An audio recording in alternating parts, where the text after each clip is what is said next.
नमस्कार साथियों, गौरव ज्ञान धारा में आप सभी का स्वागत है। उम्मीद कर रहा हूं कि इस भीषण गर्मी में भी आप सभी ठीक और सकुशल होंगे। केम छो? मजामा। केम छो का उत्तर मजामा ही आना चाहिए कि हाँ मजे में है। तो बढ़िया अच्छी जगह, ठंडी जगह बैठो, आराम से पढ़ो, आराम से धैर्य के साथ। सप्ताह में 4 दिन आपको फ्रेश क्लासेस और 3 दिन आपको करना है रिवीजन, ठीक है। तो अब अपने काफी सारे टॉपिक पढ़ लिए। आज एक नया टॉपिक शुरू कर रहे हैं जो 2 क्लासेस में होगा, एक आज की क्लास, एक कल आने वाली क्लास, ठीक है।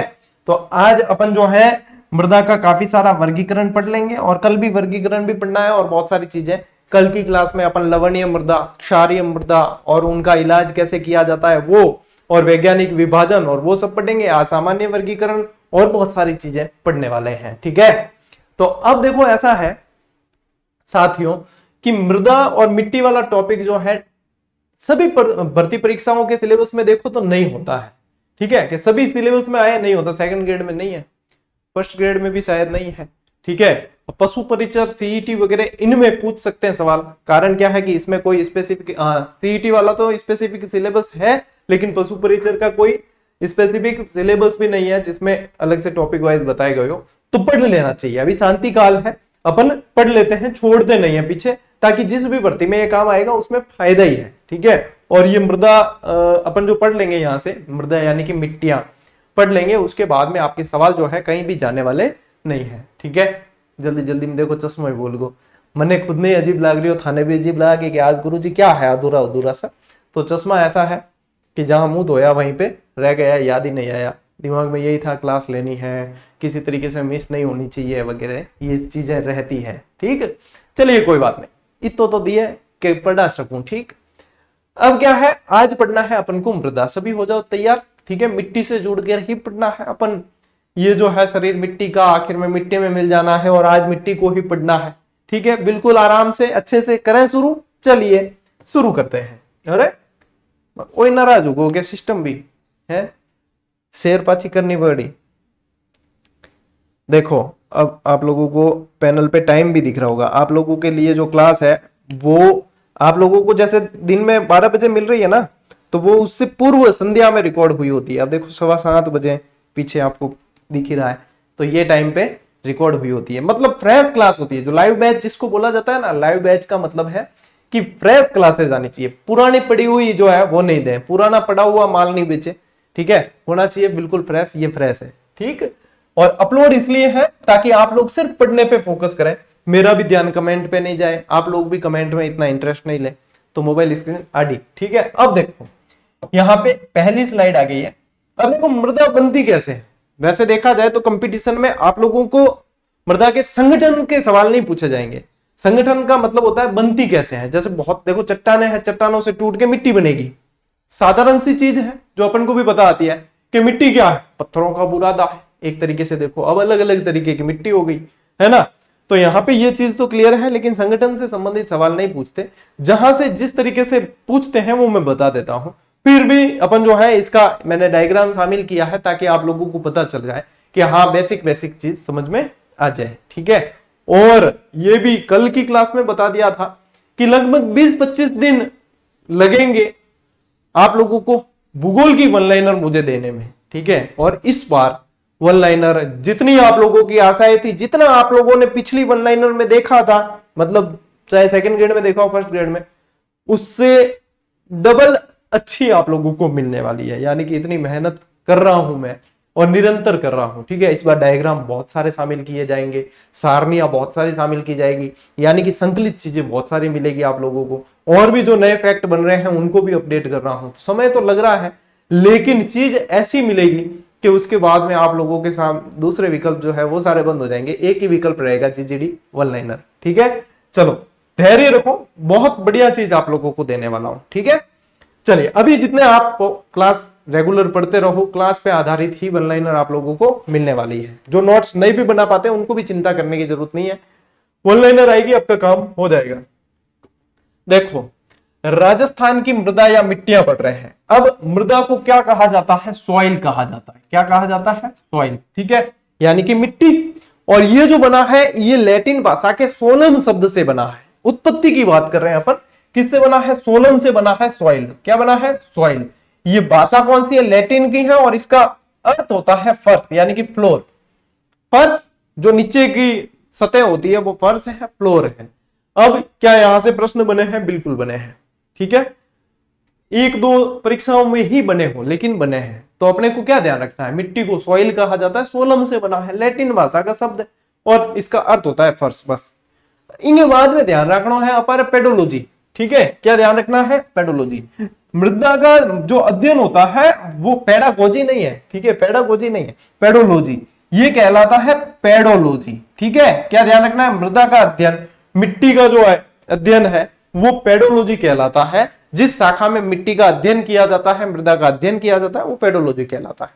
अब यहां पे अपन चले उससे पहले एक बार संगठन देख लेते हैं। ये क्या है? एक तरह का अपने कह सकते हैं इसका संगठन है, ठीक है। देखो क्या होता है, इसको चार मतलब क्या है, स्तर में बांटा गया, तीन स्तरों में बांटा गया है। ये ए, बी और सी, वैसे चार होते हैं मुख्य रूप से, यहां पे अपन तीन समझ लेते हैं। देखो क्या होता है, सबसे ऊपर की जो परत है, ठीक है, ये तीन परतों में बांट दिया। सबसे ऊपर की जो परत है वो ए संस्तर कहलाती है, यानी कि इसमें क्या होता है, शीर्ष मृदा होती है, जीवों का आवास होता है, ह्यूमस होती है। क्या होता है? ह्यूमस बोला जाता है जिन्हें, वो इसके अंदर होती है। तभी तो देखो खाद बीज वगैरह डालते हैं ना, तो वो ऊपरी सतह पर ही डाला जाता है। तो यहाँ पे क्या होती है, ह्यूमस वगैरह ये सब चीजें होती है, शीर्ष मृदा होती है। ये निचला जो स्तर होता है, ये मतलब पेड़ जो ग्रोथ करते हैं ना वो ऊपरी स्तर से करते हैं, उनको जो पोषण है वो ऊपरी स्तर से मिलता है। पौधे जो ग्रो करते हैं, पेड़ों की तो जड़ें और भी गहरी चली जाती है। फिर जो इसके नीचे वाली ये जो स्तर होती है, इसके इस परत के अंदर खनिज लवण होते हैं। क्या होते हैं? खनिज लवण होते हैं, खनिज लवण। और सबसे नीचे वाली वो ठोस परत होती है जो एक तरीके से चट्टानी भाग होता है। क्या होता है? चट्टानी भाग। तो यहाँ पे ये चट्टानी भाग है, ये खनिज लवण से पर्याप्त यहाँ पे मिलती है, और यहाँ पे जो है पोषक तत्व होते हैं, जीव जंतु वगैरह जो भी होते हैं वो इसके अंदर होते हैं, ह्यूमस वगैरह सारी चीजें, ठीक है। तो ये वैसे पूछा नहीं जाता आप लोगों को कंपटीशन में, मृदा में तो ज्यादातर स्थान पूछे जाते हैं, ठीक है। ये चीजें जहां से जो चीज पूछी जाएगी ना वो मैं बताता चलूंगा, आप लोगों को भी ध्यान में रखना है। अब आओ देखो, आईसीआर के द्वारा भारत में मिट्टियों का वर्गीकरण है, मुख्य रूप से 8 भागों में बांटा गया है। मुख्य रूप से 8 भागों के अंदर मिट्टी को बांटा गया भारत की। अब यहां पे एक चीज सुनो ध्यान से, मिट्टियां समझनी है तो आंख, कान, नाक सभी खुले रखने, क्योंकि वर्गीकरण जो आगे जाके और डिवाइड होंगे और बटेंगे, फिर आप कंफ्यूज नहीं हो, इसलिए यहीं से मैं क्लियर कर रहा हूं, आंख, कान और नाक खुले रखने। अब एक बार मैं यूर यूक्यो एक जनो कह दियो कि गुरु जी आंख समझ में आ गया कि देखना ध्यान से है, कान भी समझ में आ गया कि सुनना ध्यान से है, नाक क्यों खुली रखनी है? इसलिए खुली रखनी है क्योंकि जीना भी जरूरी है, जब आप जियोगे तभी देखोगे और सुनोगे, ठीक है, सांस लेनी जरूरी है, इसलिए नाक भी खुली रखनी जरूरी है। कोई कहता है मैं तो मुंडे हो लेला, नहीं, मुंह से नहीं, मुंह से लगातार लोगे बीमार पड़ जाओगे, नाक से ही लेनी पड़ती है, ठीक है। आगे बात समझ। तो चलिए, आईसीआर के द्वारा भारत में जो है मृदा को 8 भागों में बांटा गया, यानी 8 प्रकार की मृदा बताइए, और राज्य कृषि आयोग द्वारा, क्या राज्य कृषि आयोग द्वारा, यहां पे बताइए आपको आईसीआर, और यहां पे राज्य कृषि आयोग द्वारा जो है राजस्थान की मृदा को 14 प्रकार में बांटा गया है। अब ये जो 14 प्रकार है वो भी मैं आप लोगों को बताऊंगा, लेकिन अपने को मुख्य वर्गीकरण अलग से भी पढ़ना है, यानी कि मेन जो सॉइल पूछी जाती है, मेन जो मृदा पूछी जाती है, जैसे रेतीली हो गई, जलोढ़ हो गई, लाल पीली हो गई, लाल भूरी हो गई, काली मृदा हो गई, है ना, ये मेन जो है वो अलग से पूछी जाती है। 14 वाली ये भी अपन पढ़ेंगे, तो ये वर्गीकरण अलग चलेगा, मेन अपन व्यवस्थित तरीके से और पढ़ लेंगे, और इसके अलावा जो है वैज्ञानिक वर्गीकरण वो अलग से चलता है। अब देखो वर्गीकरण भी और कितने तरह के होते हैं, मैं आप लोगों को थोड़ा और बताता हूं। पहले आप एक बार स्क्रीनशॉट लीजिए, मिट्टियों में अपन कुछ भी पीछे छोड़ने वाले नहीं है। अब देखो वर्गीकरण के भी कई सारे आधार हैं, कैसे कि देखो मिट्टी का वर्गीकरण है, अब ये नंबर 1 वर्गीकरण, ठीक है, ये नंबर 1 क्या है, रंग के आधार पे। तो रंग के आधार पे देखो, काली मिट्टी जो हाड़ौती के पठार साइड में पाई जाएगी, ठीक है, लाल मिट्टी जो ज्यादातर अरावली और इसके आसपास पाई जाती है, भूरी मिट्टी जो ज्यादातर बनास नदी और इसके अपवाद क्षेत्र में पाई जाती है, और पीली मिट्टी ये ज्यादातर आप देखोगे तो अजमेर, टोंक वगैरह इसके आसपास में पीली मिट्टी है। फिर यहाँ पे थोड़ा सा दक्षिण की तरफ चले जाओगे तब भी आएगी, डिटेल में बताऊंगा आप लोगों को। तो ये क्या है, कलर के आधार पे, रंग के आधार पे ये वर्गीकरण हो गया। दूसरा देखो कि कणों के आधार पे। अब कणों के आधार पे कैसे है, किसी मिट्टी में तो बिल्कुल जो है बारीक कण होते हैं, किसी में बड़े बड़े कण होते हैं तो उसमें पानी धारण करने की क्षमता कम होती है, जैसे रेतीली मिट्टी।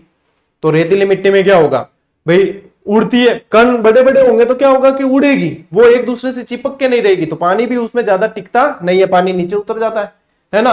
और जो मिट्टी बारीक कण होती है, चिकनी होती है, चिपकी हुई रहती है, तो उसमें पानी भी ज्यादा टिकता है, जैसे कि काली मिट्टी, जलोढ़ मिट्टी, इनमें पानी धारण करने की अच्छी क्षमता होती है, तो ये उपजाऊ भी होती है ना। तो इसी तरीके से देखो कैसी कैसी होती है, रेतीली मिट्टी, दोमट मिट्टी, इसे ही जलोढ़ मिट्टी भी कहा जाता है, चिकनी मिट्टी, कांप वगैरह जो आती है वो, और बलुई मिट्टी। ठीक है, तो ये क्या है, कणों के आधार पे है। ये कैसी है, कणों के आधार पे, इनकी मतलब बड़े से आप कह सकते हो छोटे की तरफ, बड़े कण फिर छोटे, इस तरीके से। और फिर क्या होता है, उपज के आधार पे, उपज के आधार पे यानी कि बहुत ज्यादा उपजाऊ है, जैसे कि जलोढ़ मिट्टी हो गई, आपकी काली मिट्टी हो गई, बहुत ज्यादा उपजाऊ है। कम उपजाऊ मिट्टी है, जैसे कि लाल पीली मिट्टी है, ये वाली होगी, और मतलब उपजाऊ होगी वो। और कम उपजाऊ में कौन सी, रेतीली, जैसे रेगिस्तानी भाग में जो मिट्टी पाई जाती है तो वो कम उपजाऊ होती है, अनुपजाऊ ही समझो एक तरीके से, है ना। तो ये जो है मिट्टी के, आप लोगों को मैंने सामान्य वर्गीकरण भी बताया, तो 3 तरह के हुए हैं। अब एक वर्गीकरण अपन को पढ़ना है, कौन सा, राज्य कृषि आयोग द्वारा जो किया है वो अपन क्लास के, इसी क्लास के सबसे लास्ट में पढ़ेंगे, और वही चीज मैं जीजीडी फैक्ट के माध्यम से दे भी चुका हूं। ठीक है, और वो वर्गीकरण अपन को स्पेशली, क्योंकि राज्य कृषि आयोग ने अपनी तरफ से वर्गीकरण दिया है, तो अपन को जो वो 33 जिले अपन ने पढ़े ना, उसके आधार पे पढ़ना है, उसमें अपन चेंजेस नहीं करेंगे। तो चेंजेस करके कहां से पढ़ने हैं, जो मैं अब आपको सामान्य वर्गीकरण बताऊंगा, उसमें मैं आपको चेंज करके बताऊंगा कि हाँ भैया यहाँ पे ये चीज है। इसीलिए कहा है आंख, कान और नाक खुला रख के ढंग से और ध्यान से पढ़ना है। ठीक है, छोड़ेंगे कुछ भी नहीं। तो ये वर्गीकरण आप लोग एक बार स्क्रीनशॉट ले लीजिए, बढ़िया अच्छे से बना लेना नोट्स वगैरह। चलो नेक्स्ट, अब आते हैं अपन मैप पे। ठीक है, नक्शा भी जरूरी है, सारी चीजें देखो थार खातिर में के कौन मतलब के नहीं करे हो। ठीक है, सभी कर रहे हैं हम, यानी कि मैप भी ले रहे हैं, फैक्ट भी ले रहे हैं, थ्योरी भी ले रहे हैं, ट्रिक भी ले रहे हैं। अब यदि कोई नहीं पढ़े ना तो कमी आपकी तरफ से है, हम तो यहाँ से पूरा प्रयास कर रहे हैं। और मैप भी कैसा लिया है, जिसमें व्यवस्थित, ज्यादा दिमाग लगाने की जरूरत नहीं है, डायरेक्ट ही आप लोगों के यहाँ से सीधी समझ में। अब देखो अपने क्या है कि इंग्लिश मीडियम के स्टूडेंट बहुत कम है, तो ये इंग्लिश मीडियम जो हो वो यहाँ से देख लेना, मैं हिंदी में बता देता हूँ कि कहाँ पे आप लोगों को कौन कौन सी ध्यान में रखनी है। ठीक है, हिंदी में मैं बता देता हूँ, इंग्लिश मीडियम वाले बहुत कम, इक्के दुक्के होंगे, कोई जैसे भारत में एनआरआई होते हैं ना कई, तो उसी तरीके से बहुत कम होंगे, तो कोई दिक्कत नहीं है। देखो अब मैं बताऊं था, सब पहला ऊपर शुरू करा, तो इम मतलब के एलुवेल, वैसे मृदा कहते हैं इसको, कहा जाता है वैसे कछारी मृदा, कछारी मृदा कह देते हैं, रेवेराइन मृदा भी कह दिया जाता है। ठीक है, ये एक तरीके से कैसी, एक तरीके से दोमट मिट्टी ही है, ये एक तरीके कछारी, या फिर कह देते हैं दोमट मिट्टी भी इसको कह दिया जाता है। यहीं पे मैं आप लोगों को बताऊं, लवणीय मृदा भी पाई जाती है, अभी आगे अपन पढ़ेंगे तब देखना, लवणीय मृदा को भी अपन श्री गंगानगर, अनूपगढ़ वगैरह क्षेत्र के अंदर पढ़ेंगे। तो यहाँ पे ये चीजें ध्यान रखनी है। ठीक है, ये क्या होती है, नहरी क्षेत्रों में ज्यादा होती है, यानी नदियां होती है वहां भी आप कह सकते हो ज्यादा होती है। ठीक है, अब ये जो मोस्ट ऑफ एरिया आप लोगों को दिख रहा है, सबसे ज्यादा जो एरिया दिख रहा है, ये जो एरिया है ये वाला, ठीक है, ये है आपके डेजर्ट सॉइल, यानी कि ये है आप लोगों की रेतीली मिट्टी। कैसी है, रेतीली मिट्टी है ये सबसे ज्यादा है, रेतीली मिट्टी पश्चिमी राजस्थान में ज्यादा है। ये बड़ा बड़ा वर्गीकरण है, मोटे मोटे तौर पे आप लोगों को समझना है। जो अब ये देखो, ये भूरा कलर ही दे रखा है, तो आप लोगों को भूरी धूसर मृदा जिसे कहा जाता है, तो आप लोगों को बिल्कुल अच्छी तरीके से समझ में आ जाएगी कि ये कैसी है, ये है भूरी मिट्टी। यहां पे कौन से, ये इस एरिया में कैसी पाई जाती है, भूरी मिट्टी। अब यदि देखोगे तो इसी के आसपास जो है लाल पीली मिट्टी वगैरह ये भी पाई जाती है, तो इसमें अलग से सब वर्गीकरण है, उसमें देख लेते हैं अपन। देखो अब मैं आप लोगों को बताऊं कि लाल पीली मिट्टी, यदि ये थोड़ा सा अपन इसको वर्गीकरण को थोड़ा और स्पष्ट कर दें, ये यहां पे पाई जाती है लाल पीली मिट्टी। ठीक है, अब देखो एक वर्गीकरण और मैं अलग से छांटू थोड़ा सा,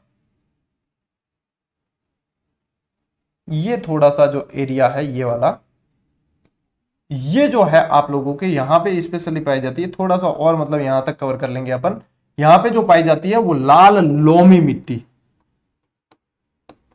इसको क्या कहा जाता है, लाल लोमी मिट्टी। लोमी को ही दोमट भी कहते हैं, ये भी ध्यान रखना। लाल लोमी मिट्टी स्पेशली उदयपुर, डूंगरपुर, बांसवाड़ा, प्रतापगढ़ ये एरिया है, तो सलूम्बर वगैरह ये भी इसके अंदर आ जाएंगे। ये है लाल लोमी मिट्टी। अब देखो, अब इसके अलावा लाल लोमी हो गई और यहां पे लाल पीली हो गई। अब ये जो एरिया पीछे बचा, पेन चेंज कर देता हूं, है ना, ये एरिया जो इसके अलावा बचा है ये, और ये जो जो मैं छोड़ रहा हूं वो इसके अंदर आएगी, लाल पीली मिट्टी। ये जो बचा है यहां पे पाई जाती है आपके लाल काली मिट्टी। ये जो बचा है यहां पे आप लोगों की ये पाई जाती है, ये देखो, रेड एंड ब्लैक, ठीक है, लाल काली मिट्टी। मोटे मोटे तौर पे वर्गीकरण बता रहा हूं, वैसे मैं जिले लिखवाऊंगा आप लोगों को, सारे जो मिट्टी वाले स्पेशली जिले लिखवाऊंगा, तो उससे और भी आप लोगों के क्लियर चीज हो जाएगी। और यहां पे ये तो साफ ही पता चल रहा है, ये काली मिट्टी है। कैसी है, काली मिट्टी, ठीक है।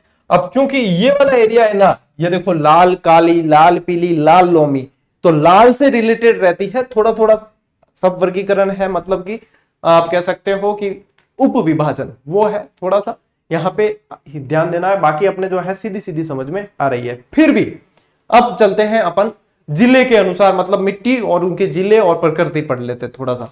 तो ये तो क्या है, मैप से आप लोगों को एरिया समझ में आ जाए उसके लिए, उसके बाद में मैं आपको डिटेल बता देता हूं। अब चलो, इस तरीके से और आसानी से और क्लियर हो जाएगा। अब देखो, रेतीली मिट्टी या रेतीली बलुई मिट्टी कह सकते हैं, क्या कह सकते हैं, रेतीली बलुई मिट्टी। अब रेतीली मिट्टी सीधे चले जाना है पश्चिमी राजस्थान, यानी कि मरुस्थल में चले जाना है। यानी कि एक तरीके से ये कैसी होगी, मरुस्थली मिट्टी होगी। कैसी होगी, मरुस्थली, ठीक है।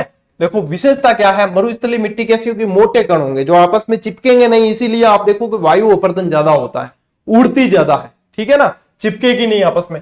तो क्या होगा, नमी धारण करने की क्षमता कम होगी, नमी धारण करने की क्षमता भी कम, नाइट्रोजन और कार्बनिक लवणों की कमी होगी, इस वजह से क्या होगी, उपजाऊ भी नहीं होगी, ये इतनी उपजाऊ भी नहीं होगी। कैल्शियम कणों की अधिकता यहां पे पाई जाती है, ठीक है। ये तो है इसकी विशेषता जो कम पूछी जाती है, विशेषताएं कम पूछी जाती है। ज्यादा क्या पूछा जाता है, जिले पूछते हैं कि या एरिया पूछते हैं, कौन से एरिया में पाई जाती है। तो ये पाई जाती है आपके पश्चिमी राजस्थान, जैसलमेर, बाड़मेर, बालोतरा, बीकानेर, जोधपुर और आसपास, यानी कि जोधपुर ग्रामीण आ गया, ठीक है, कि फलोदी आएगा, क्या आएगा, बीकानेर आ ही गया, ठीक है। शेखावाटी यानी कि चूरू, सीकर, झुंझुनू, नीम का थाना वाला भी थोड़ा क्षेत्र आएगा, क्योंकि वहां पे भी रेतीली मिट्टी पाई जाती है। तो ये यदि आप कहो कि सर्वाधिक यदि कोई मिट्टी पूछे आप लोगों को, क्या पूछे कि राजस्थान में कौन सी मिट्टी सर्वाधिक पाई जाती है, तो वो है आप लोगों के रेतीली बलुई मिट्टी। कैसी, रेतीली बलुई मिट्टी, ठीक है, ये चीज ध्यान रखनी है। तो यहां रेतीली बलुई मिट्टी जो, इसको आप कह सकते हो, ये कहां पे ज्यादा पाई जाती है, मरुस्थल, कहा, मरुस्थल। रेतीली से ही ध्यान रखो, रेगिस्तान में, ठीक है, यहां ध्यान रख लो, चाहे यहां ध्यान रख लो, याद रखना है, ठीक है। चलो, अब देखो बेटा, लाल लोमी। अब देखो, मैं एक बढ़िया तरीको बताऊं था कि मैं लाल लोमी क्या याद करियो, मैं यह याद करियो, मैं करियो उडू लालो, उडू लालो, बढ़िया याद रह जाता है तरीके से। अब क्या होता है कि उदयपुर, डूंगरपुर, अब उदयपुर ध्यान है तो ध्यान रखना कि सलूम्बर भी आएगा, डूंगरपुर ध्यान है तो ध्यान रखना इसके साथ में बांसवाड़ा भी आएगा, और इन सब के पास में पड़ता प्रतापगढ़, वो भी आएगा।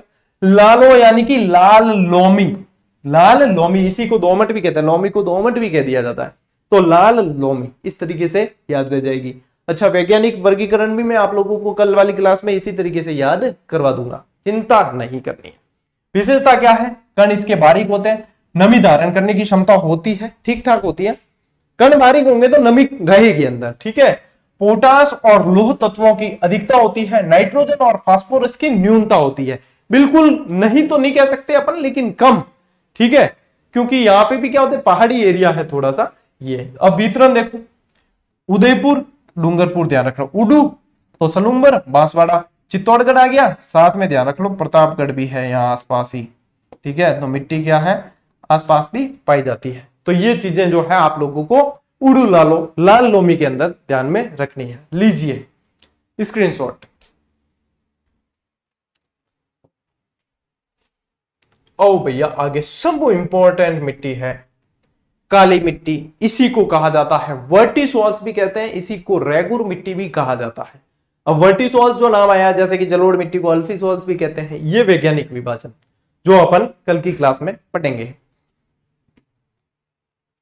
ठीक है, चश्मों को नहीं देखना पड़ेगा कितनी टाइम होगी क्लास में।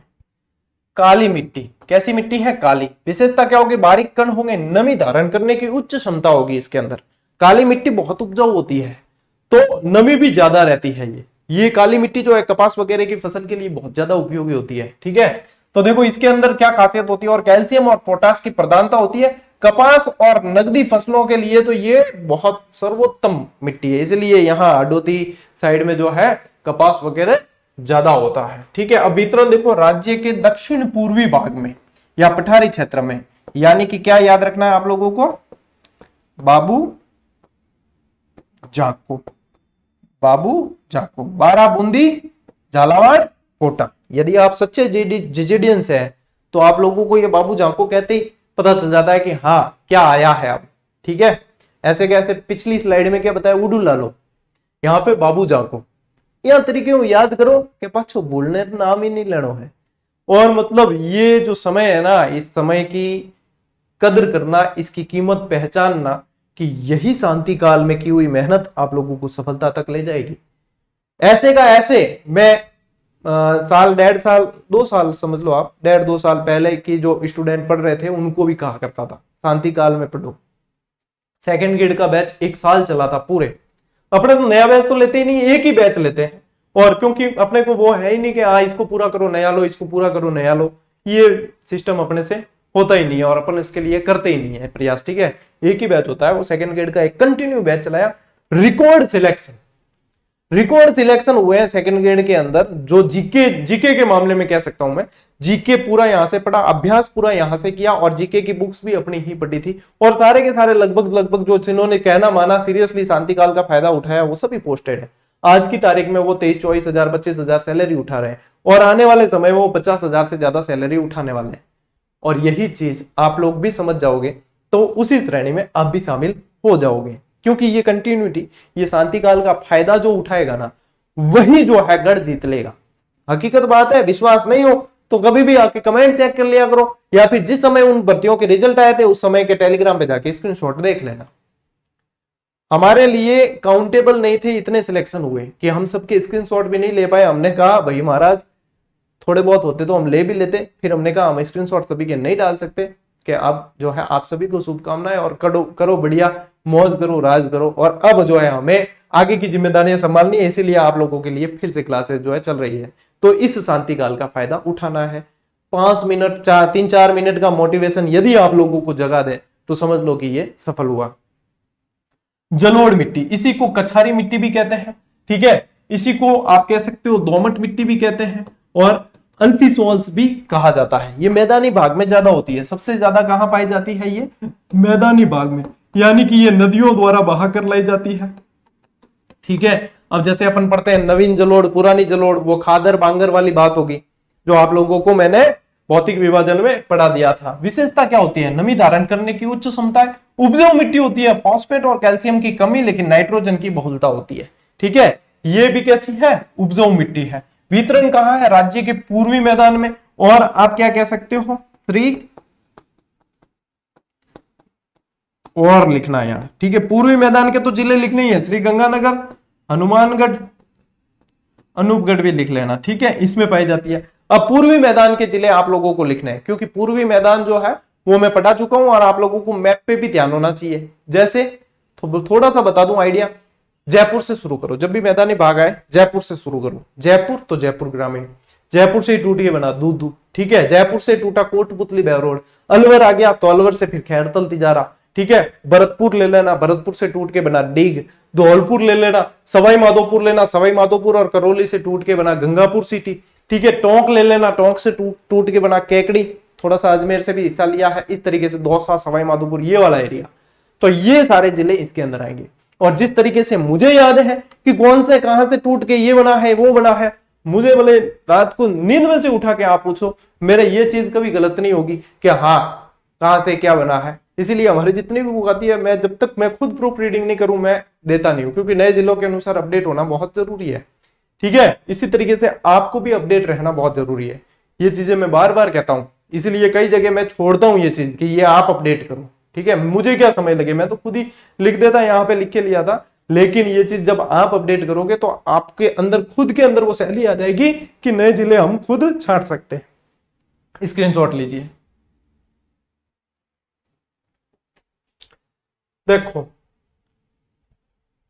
अब बढ़ते हैं आगे। यहाँ पे जो है आप लोगों को अब विशेषता जो मुख्य मिट्टी थी ना उसकी ध्यान रखनी थी। इनके पूछे जाते हैं सीधे क्षेत्र, ठीक है, तो सीधे क्षेत्र ध्यान रखना है। अब देखो क्या है, मिश्रित लाल काली मिट्टी। अब मिश्रित आगे लिखा है क्योंकि ये देखो दो मिट्टियों का मिश्रण जैसा है, ठीक है, लाल काली मिट्टी। अब देखो उदयपुर, चित्तौड़गढ़, डूंगरपुर, बांसवाड़ा, प्रतापगढ़, सलूम्बर, भीलवाड़ा, शाहपुरा। अब जैसे ये भीलवाड़ा से ही ये शाहपुरा बना है, ठीक है, उदयपुर से ही ये सलूम्बर अलग जिला बना है, डूंगरपुर बांसवाड़ा तो है जो है ही है। तो ये मिश्रित लाल काली मिट्टी जो है इस एरिया में पाई जाती है। लाल पीली देखो तो लाल पीली आपके सवाई माधोपुर, इसमें क्योंकि थोड़ा सा मैदानी भाग आ जाएगा। लाल पीली सवाई माधोपुर, करौली, गंगापुर सिटी, अजमेर, केकड़ी, ब्यावर, सिरोही, यहाँ पे जो है आप लोगों के लाल पीली मिट्टी पाई जाती है। भूरी मिट्टी का क्षेत्र देखो, भूरी मिट्टी में स्पेशल ध्यान रखना बनास नदी, अब अपवा ही पढ़ेंगे इसके बाद में अपन, तो बनास नदी का जो अपवा क्षेत्र है वहां पे भूरी मिट्टी पाई जाती है। और प्रश्न भी ऐसे बनता है कि बनास नदी के अपवा क्षेत्र में कौन सी मिट्टी पाई जाती है, तो भूरी वहां पे स्पेशल ध्यान रखना है। तो देखो भीलवाड़ा, अजमेर, टोंक, कैकड़ी, ब्यावर, शाहपुरा, सवाई माधोपुर, एक और चीज लिखो राजसमंद, ठीक है, क्योंकि राजसमंद से ही बनास का उद्गम होता है, राजसमंद भी इसके अंदर शामिल करना है। फिर इसके अलावा देखो लवणीय मिट्टी, तो गंगानगर, मैं पढ़ाया जब बताया था कि यहाँ लवणीय मिट्टी भी पाई जाती है। गंगानगर, अनूपगढ़, बीकानेर, बाड़मेर, बालोतरा, जालोर, सांचौर, यहाँ पे पाई जाती है आप लोगों के लवणीय मिट्टी, ठीक है। फिर पर्वतीय मिट्टी, तो दिखती बात है कि ये पहाड़ी क्षेत्रों में ज्यादा होगी। पर्वतीय मिट्टी कहां होगी, पहाड़ी क्षेत्रों में, यानी कि अरावली और इसके आसपास होगी, ठीक है। तो अरावली और इसके आसपास जैसे कि सिरोही, उदयपुर, पाली, अजमेर, अलवर, जयपुर, नागौर, डीडवाना, कुचामन और अरावली के अंदर आने वाले जिले, ठीक है, यानी कि अरावली के जो भी प्रभावित करते हैं, जैसे कि आप लोगों के झुंझुनू, निमका थाना वगैरह जो भी आ रहे हैं वो सारे हैं इसमें। मैंने यहाँ पे इसीलिए ये लिख के आगे लिख लेना, यहाँ पे मैं लिख लेता हूं आदि, यानी कि आप लोग समझें इस चीज को कि यहाँ पे ये है, ठीक है। इस तरीके से ही प्रश्न बनते हैं। ले स्क्रीनशॉट ले। अब ये वो वर्गीकरण है जो मैं आप लोगों को कह रहा था, राज्य कृषि आयोग द्वारा जो 14 भागों में बांटा गया है। कितने भागों में बांटा है, कितने प्रकार की बताई है, 14 प्रकार की बताई है। देखो काउंट करते हैं, है कि नहीं, 1 2 3 4 5 6 7 8 9 10 11 12 13 14। तो ये अपने को जिले भी नए वाले इसके अंदर ध्यान वैसे रख लेना, अंडरस्टैंडिंग होनी चाहिए अपनी, लेकिन ये कृषि आयोग द्वारा बांटा गया तो अपन इन्हीं जिलों के आधार पे पढ़ेंगे, 33 जिलों के आधार पे ही इस चीज को पढ़ेंगे, ठीक है। और इसको व्यवस्थित तरीके से इनके नाम जरूर अच्छी तरीके से ध्यान रखना, क्योंकि ये विभाजन कृषि आयोग द्वारा किया गया है। प्रश्न की लैंग्वेज इस तरीके से होगी तब आप लोगों के लिए ये बहुत मददगार होगी, ठीक है। देखो अब पढ़ते हैं, कैल्सी ब्राउन मरुस्थली मृदा, तो मरुस्थली आते ही क्या ध्यान आता है, जैसलमेर और बीकानेर। अब ये जिले जो है कृषि आयोग द्वारा ही बताए गए, इसलिए अपन जो है इनको इसी तरीके से पढ़ेंगे, ठीक है। ग्रे ब्राउन जलोढ़ मृदा, ठीक है, क्या नाम दिया, ग्रे ब्राउन जलोढ़ मृदा, जो जालोर, पाली, नागौर, अजमेर और सिरोही में पाई जाती है। कहां, जालोर और पाली तो पास पास ही है, ठीक है, नागौर और अजमेर भी पास पास है, और सिरोही पाली के पास है। फिर रेवेरिना मृदा, ये स्पेशली गंगानगर के अंदर। साइरोजेक्स, ये भी गंगानगर, साइरोजेक्स भी कहां, गंगानगर। नवीन जलोढ़ यानी कि मैदानी भाग, तो इसमें देखो अलवर, भरतपुर, सवाई माधोपुर और जयपुर। ये इसमें नए जिले में इसीलिए नहीं बता रहा हूं, ये वर्गीकरण कृषि आयोग के आधार पर है, ठीक है। जिप्सीफेरस मृदा ये स्पेशली बीकानेर, पर्वतीय मृदा ये स्पेशली उदयपुर और कोटा। अब आप कहोगे कि कोटा में तो पठारी वो है, काली मिट्टी होनी चाहिए, वो भी है, लेकिन इस वर्गीकरण में इसको मेंशन किया गया है। मरुस्थल एवं बालू का स्तूप वाली मृदा, तो ये जोधपुर, बाड़मेर, जैसलमेर और बीकानेर के अंदर। नॉर्थ कैल्सी ब्राउन मृदा, ठीक है, ऊपर आया था कैल्सी ब्राउन, यहाँ पे नॉन कैल्सी ब्राउन, यानी कि जयपुर, सीकर, झुंझुनू, नागौर, अजमेर, अलवर के अंदर। फिर एक पीली भूरी मृदा, तो ये है जयपुर, टोंक, सवाई माधोपुर, भीलवाड़ा, चित्तौड़गढ़ और उदयपुर के अंदर, ठीक है। नवीन भूरी मृदा क्या है, नई भूरी या नवीन भूरी, यहां क्या था नवीन जलोढ़, यहां क्या है नवीन भूरी, तो ये बनास नदी वाला ही क्षेत्र आ गया। अब भीलवाड़ा साथ में क्या दे दिया, कोटा, इसीलिए कहा था आंख नाक कान खुले रखना। लाल लोमी, तो देखो उड़ू लालो, तो उदयपुर से आप लोगों को क्या ध्यान रखना है, उदयपुर भी आएगा इसके अंदर, ये ध्यान रखना। यहाँ पे इस वर्गीकरण में डूंगरपुर और बांसवाड़ा ही बताया, वैसे उदयपुर, सलूम्बर वहां पे भी ये पाई जाती है, ठीक है। काली गहरी मध्यम मृदा, ये स्पेशली पठारी क्षेत्र आ गया, तो देखो कोटा, बूंदी, भीलवाड़ा, चित्तौड़गढ़, भरतपुर और झालावाड़। फिर आया मरुस्थली मृदा, तो अब मरुस्थली यहां पे क्या दे रखा था, कैल्सी ब्राउन मरुस्थली, और यहां सिर्फ मरुस्थली दिया। गंगानगर, चूरू, झुंझुनू, बीकानेर, जैसलमेर, नागौर, बाड़मेर, जोधपुर और सीकर। सीकर आया यानी कि शेखावटी वाला क्षेत्र भी आ गया। अब इसमें अपन चेंज अपने हिसाब से नहीं कर सकते, इसीलिए नहीं किया है। क्यों नहीं किया है, क्योंकि राज्य कृषि आयोग के आधार पे है ये किसके आधार पे वर्गीकरण है, ये राज्य कृषि आयोग द्वारा है।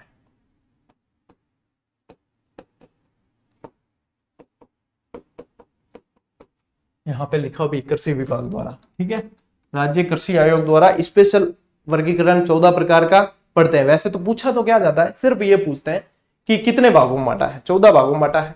फिर पूछे तो नाम अच्छी तरीके से पढ़ लेना, और फिर पूछे तो जिले, सभी चीज बता रहा हूं आप लोगों को, सभी चीज पढ़ा रहा हूं, ठीक है। अब ले लो स्क्रीनशॉट ले लो, चाहे मैंने जीजीडी फैक्ट नंबर 20 में आप लोगों को ये चीज दी थी। अब जीजीडी फैक्ट नंबर कौन सा चल रहा है, 302वां कल दिया था आप लोगों को, है ना। और जीजीडी फैक्ट इसी तरीके से फॉर्मेट होकर, इसी वेल सेट फॉर्मेट होकर आपको 1 से 250 तक की इसी तरीके से रंगीन किताब आप लोगों को हम बहुत जल्द 10-15 दिन के अंदर अंदर देने वाले हैं, पूरी रंगीन, ताकि आप लोगों को कोई कहीं भटकना नहीं पड़े, एक ही जगह सारी चीज मिल जाए, ठीक है। ये तो है एक तरीके से समुद्र मंथन के बाद में जो अमृत निकलता है ना, वो है जीजीडी फैक्ट, ठीक है।